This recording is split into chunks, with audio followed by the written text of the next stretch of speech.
Hi, my name is Charlotte Cheek, and today I'm sitting down with Daphne Wilson to discuss her experience with water scarcity.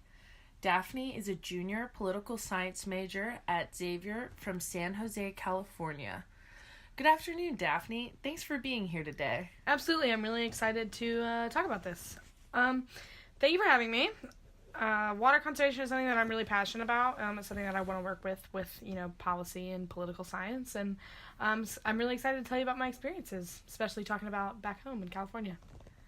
So, do tell us a little bit about your experience with freshwater conservation and what your hometown is like. Well, like you said, I'm from San Jose, which is on the West Coast in NoCal, or Northern California. And in 2014, 15-ish, when I was a senior, we, reached that drought, and the drought got really bad. And for the first time ever, water supply restrictions were put in place by the state government. So you had to just turn off your water, not turn it off, but you had to really decrease it by a lot, up to 25%. And our water wouldn't get shut off, but the more you used it, the more expensive that it got, so you were really discouraged from using too much.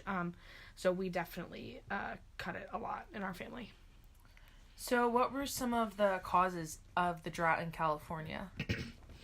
As far as I know, the main cause of the drought was climate change. In California, because we are not really around a lot of fresh water, we get all of our water from melted snow in the areas of North San Jose, and a lot of those places had really warm winters that winter, and they got a lot less snow, obviously.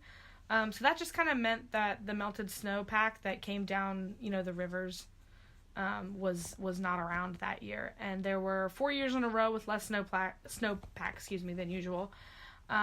And it finally kind of just caught up to us in 2014 and 15. And I know the bottled water industry and the agriculture industry also use, just a ton of water, obviously. And those are both really active industries in California. And so everybody was kind of suffering as a result of those warm winters. So what were some of the ways that you specifically in your family cut your water usage? Right. One of the easiest things that we did was just starting to take really quick showers. You kind of had to be an expert at doing that. You would plug the bathtub and save all the water and use it to water plants in the backyard, primarily in the garden and things like that. So if we were growing food or something, we would use leftover bath water. Everyone let their lawns die, and if you saw someone whose lawn was green, there was definitely kind of like judgment, because you would know that they were using, their sprinkler system or something that's just wasting water that we didn't have to waste. And so the local government kind of started to subsidize drought-resistant plants in an attempt to keep some of the state, kind of green so it looked good. You had to be really conscious about all of your actions and what you, consumed in a day. So I started to contemplate if my clothes were really clean or dirty before I threw them in the washing machine. Give it the good smell test and make sure that it's not in bad shape, and I would use like cups and dishes more efficiently so that we could run the dishwasher less, and it really made you so much more aware of how simple actions really implemented the environment. So how else did the drought impact you? That's a really good question. I mean, just besides using water a lot less, the forest fires in California have been really bad for the last few years, which is a direct result of everything being, super dry all the time. And we as a family had to track a lot of forest fires in the past few years, because there was a lot of fear that it would reach our neighborhood and our houses. My aunt's house, got almost destroyed by a forest fire, and a lot of her neighbors lost their homes. And forest fires are really scary because they are so difficult to control, and it's hard to get them to slow down once they've started, especially when the weather's so dry. What else? Food prices, they've gone up a lot.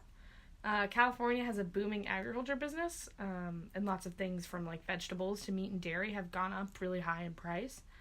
And so the agricultural system in the United States, which is I'm sure something that you talk about in your major, is super unsustainable and water intensive. So it definitely took a toll on the budget when the water supply began to run out and food started getting more expensive. Can you tell us a little bit more about the agriculture system and how it impacts freshwater availability? Yeah, sure. Well, the agricultural system here in this country has, some flaws, like a lot of things.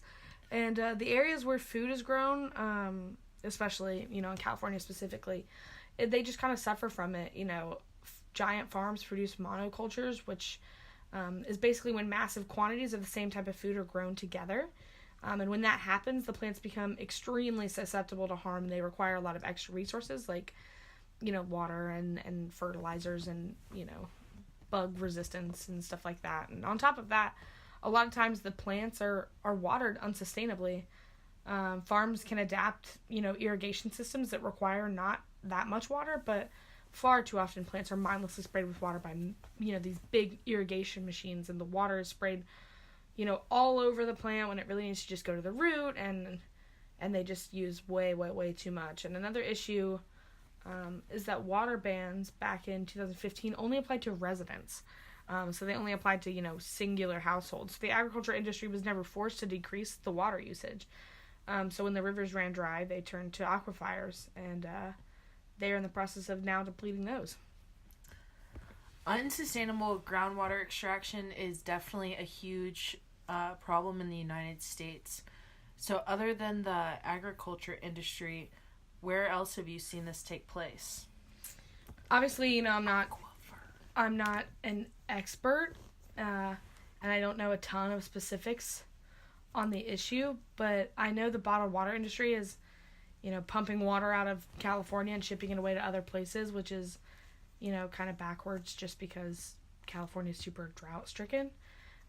And there are countless, instances of companies illegally extracting more water than they're allowed, to do so, or sometimes even water that they never had a right to in the first place, and bottling it and selling it for profit.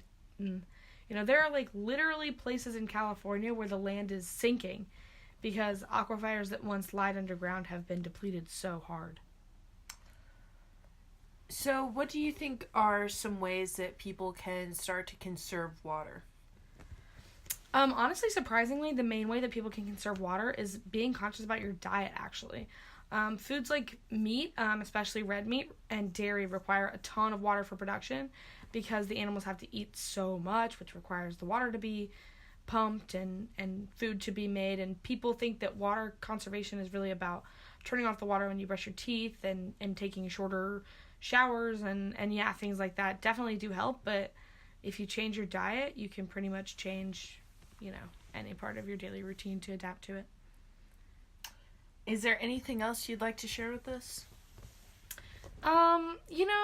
In closing, I would just want to encourage everyone to be more conscious about our actions and how they impact the environment and how it will affect us down the road. I mean, we've seen the kind of reactions that the earth in California has kind of given us for using things irresponsibly, and whether you're cutting down on your meat consumption or shortening your shower, there are so many things that you can do to help. All right. Well, thank you so much, Daphne, for sharing. It was great to hear your story, and it definitely is important to remember that we all do play a role in protecting the environment.